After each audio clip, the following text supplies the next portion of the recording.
नमस्कार, मी उल्हास. माझ्या विचारपीठावरती आपले मनपूर्वक स्वागत. मित्रांनो, आजचा दिवस अतिशय दुःखाचा आहे. आज महाराष्ट्राचे लाडके व्यक्तिमत्व आदरणीय अजितदादा आपल्यात नाही आहेत. त्यांचं विमान दुर्घटनेमध्ये निधन झालं आणि ही गोष्ट महाराष्ट्रातल्या आणि तमाम देशातल्या लोकांना अजिबात ॲक्सेप्ट होत नाही अशी परिस्थिती आहे. असं वाटतं की दादा कुठेतरी असतील, समाज प्रबोधनाच्या कामामध्ये किंवा एखाद्या सभेमध्ये असतील. मित्रांनो, दादांचं व्यक्तिमत्व हेच होतं. सकाळी लवकर उठायचं, लवकर दिवस चालू करायचा, दिवसभर जनतेची कामं करायची, सामाजिक, सांस्कृतिक, आर्थिक, औद्योगिक अशा विविध समस्या लोकांच्या असतील त्या सोडवायच्या. तर काम करत करतच दिवस कसा जात होता त्यांचा तो त्यांनाही समजत नव्हता.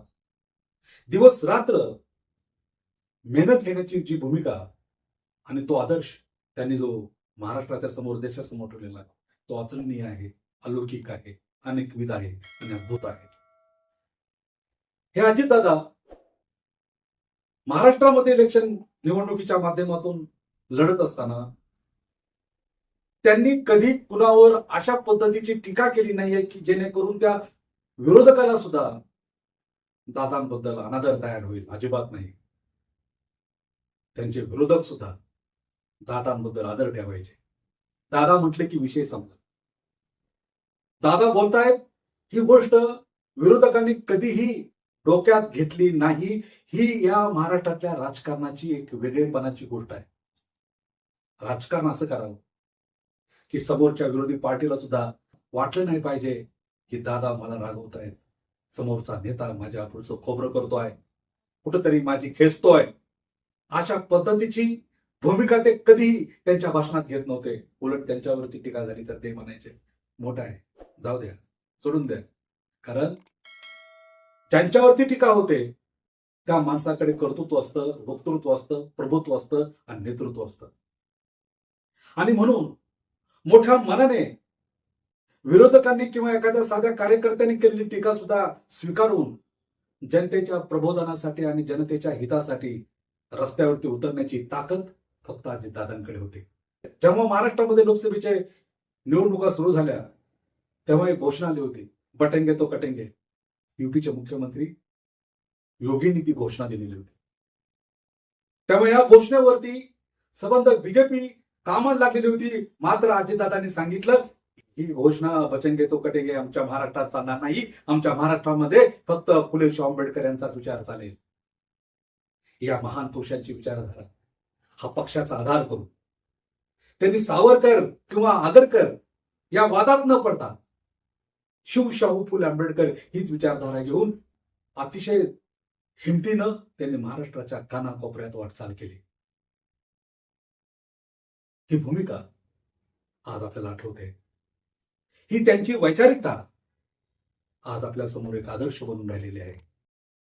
मित्रांनो, दादांचं अचानक जाणं या वस्तुस्थितीमुळे असंख्य प्रश्न निर्माण करून गेलेली गोष्ट आहे. अनेक प्रश्न माणसाच्या मनामध्ये निर्माण होत आहेत की ते गेलेच कसे, का गेले, काय कारण घडलं, टेक्निकल कारण काय आहे, विमानाची दुर्घटनाच कशी होऊ शकते, चेक करण्याची जी काही जबाबदारी आहे ती DGCA संस्थेने का घेतली नाहीये हा खरा माझ्यासमोर पडलेला प्रश्न आहे. तेच विमान ते नेहमी वापरायचे, तेच वैमानिक होते, तरी सुद्धा मुंबईहून बारामतीला येणारं विमान त्या ठिकाणी 200 फुटावरती कोसळतंय आणि स्फोट होतोय आणि त्याच्यामध्ये न भूषो न भविष्यती असे आपले नेते त्यात मरण पावत आहेत. अजितदादा जात आहेत. ही गोष्ट कुणालाही पचत नाहीये. आजही या गोष्टीवरती महाराष्ट्रातील लोक कुठेतरी कन्फ्यूज आहेत, गोंधळलेले आहेत, धाय मोकळून रडत आहेत. कारण दादा हा फक्त पक्षाचा नेता नव्हता, दादा हा प्रत्येक घरातला दादा होता. प्रत्येक माणसाला आपलं वाटणारं व्यक्तिमत्व म्हणजे दादा होते. दादांनी कधी जातीपातीला थारा दिला नाहीये. दादांनी कधी एका जातीसाठी काम केलं नाहीये.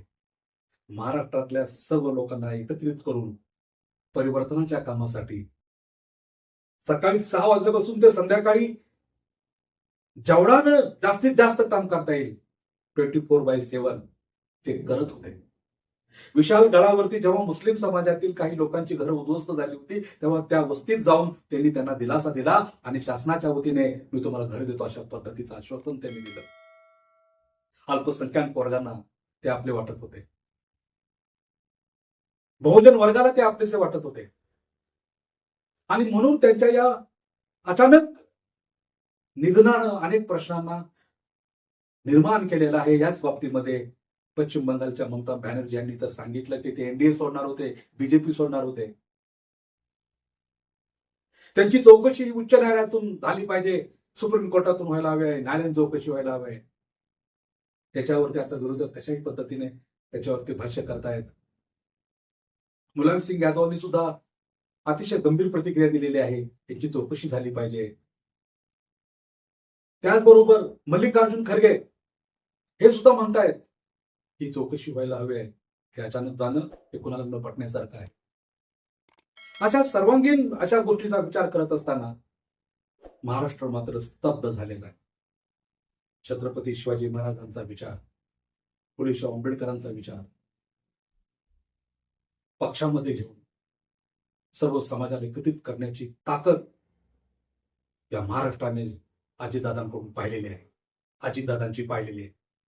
आज हा महाराष्ट्र आज खरंच अस्वस्थ आहे, उद्ध्वस्त आहे आणि त्यामुळे दादांचं अकस्मात निधन हे महाराष्ट्राला नव्हे तर देशाला विचलित करण्यासारखं आहे. दादा म्हणजे महाराष्ट्राचा आवाज होते. दादा म्हणजे या देशाचं अलौकिक असं व्यक्तिमत्व होतं. अनेकविध होते, ते अद्भुत होते. असा महापुरुष आपल्यातून निघून जाणं हे दुःख महाराष्ट्र सहन करत नाहीये. महाराष्ट्र हा या अश्रूंच्या महापुरात वाहत आहे अशी परिस्थिती आहे. विलासराव देशमुख गेले तेव्हा दुःख, तेव्हाच दुःख. त्याचबरोबर ती गोपीनाथ मुंडे साहेब गेले तेव्हाच दुःख आणि आज यांचं दुःख, अजितदादांचं दुःख हे झाले काय महाराष्ट्राला. मेटे सुद्धा प्रवास करताना गेले होते, आमदार मेटे. या सगळ्यांचा विचार करत असताना महाराष्ट्रातील नेते हे दबाव तंत्राखाली तर नाहीत ना. महाराष्ट्रातील नेत्यांवरती ईडी सीबीआयच्या अशा काही गोष्टींचा इफेक्ट तर झाला नाही ना. कोणत्या दबाव यंत्रणेखाली हे राहत आहेत असे व्यक्तिगत प्रश्न निर्माण होण्याची खऱ्या अर्थाने परिस्थिती निर्माण झालेली आहे. आणि म्हणून निस्पृह राजकारणाची अपेक्षा करणं काय चुकीचं आहे असंही सामान्य जनतेतून बोललं जात आहे. पंचायत समिती जनपी सारख्या ठिकाणी एखादा मोठा नेता येऊन जर आपल्याला विचार व्यक्त करत असेल, आपल्याला पक्षाबद्दलची निष्ठा सांगत असेल, प्रसार करत असेल, तर तिथला तालुक्यातला नेता काय करतो आहे. उलट अशा छोट्या मोठ्या निवडणुकीचं नेतृत्व आम्ही करू म्हणून कार्यकर्त्यांनी पुढे आलं पाहिजे. ही गोष्ट आज ह्या आकस्मित दादांच्या निधनानं पुढे आलेले. राजकारणासाठी माणसं असतात, पण माणसासाठी राजकारण असतं का. राजकारण हे समाजाचं प्रबोधनाचं साधन आहे, हे मी मान्य करतो. परंतु तेच राजकारण जर माणसाच्या जीवावर उठत असेल तर त्याचं आत्मचिंतन सुद्धा या प्रसंगानं व्हायला हवं आहे असं म्हटलं तर वावगं ठरणार नाहीये. अजितदादांचं जाणं म्हणजे महाराष्ट्राची फार मोठी हानी आहे. एका सांस्कृतिक, वैचारिक आणि रोखठोक पर्वाची हानी आहे. महाराष्ट्राच्या अनेक समस्यांची जाण असणारं नेतृत्व आज आपल्यातून निघून जाते. यासारखं दुःख जगातलं कोणतं असू शकतं हे आज संपूर्ण जग पाहत आहे. मित्रांनो, अजितदादांनी कधीही कुठेही आपल्या विचाराची प्रतारणा केली नाही. कोणी काही जरी म्हटलं तरी माझी लढाई या देशातल्या शेतकऱ्यांसाठी आहे, कष्टकऱ्यांसाठी आहे, वंचितांसाठी आहे, तमाम अशा जनतेसाठी आहे, हे ते प्रामुख्याने सांगायचे. ते कोणत्याही वादविवादात अडकत पडले नाहीये. सावरकर असतील, आगरकर असतील, यापेक्षा हा महाराष्ट्र फुले शाहू आंबेडकरांच्याच विचाराचा पुरस्कार करणार आहे अशा पद्धतीने ठामपणे सांगून त्यांनी बीजेपीच्या पण वरिष्ठ नेत्यांना दाखवून दिलं की माझा मार्ग निराळा आहे, माझा मार्ग वेगळा आहे. परंतु पुणे महानगरपालिकेच्या निवडणुकीत लढत असताना स्पष्टपणे बीजेपीला सांगणारे व्यक्तिमत्व आपण पाहिलेलं आहे, ते म्हणजे अजितदादा, की तुमचे सुद्धा भ्रष्टाचाराचे फ्रॉडचे पुरावे माझ्याकडे आहेत. योग्य वेळेला योग्य वेळी तेव्हा मी सांगेन, अशा पद्धतीचा एल्गार करणारे सुद्धा अजितदादा आपण पाहिलेले आहे.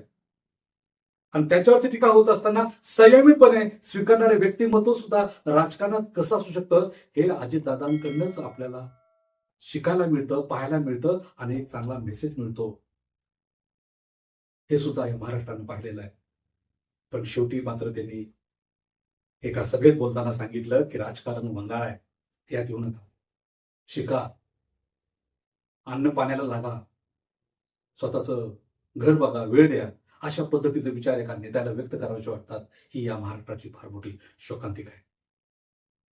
धरणाच्या माध्यमातून, रस्त्याच्या माध्यमातून, सहकारी संस्थाच्या माध्यमातून, कारखानदारीच्या माध्यमातून त्यांनी महाराष्ट्राचा सुजलाम सुफलाम करण्याचं काम शेवटच्या क्षणापर्यंत केलेलं आहे. धरणाच्या बाबतीमध्ये जेव्हा त्यांचं एक वक्तव्य प्रचंड व्हायरल झालं, तेव्हा तो आत्मक्लेश करण्यासाठी कराडला ते यशवंतराव चव्हाण यांच्या समाधी ठिकाणी गेले आणि त्या ठिकाणी त्यांनी आत्मचिंतन केलं.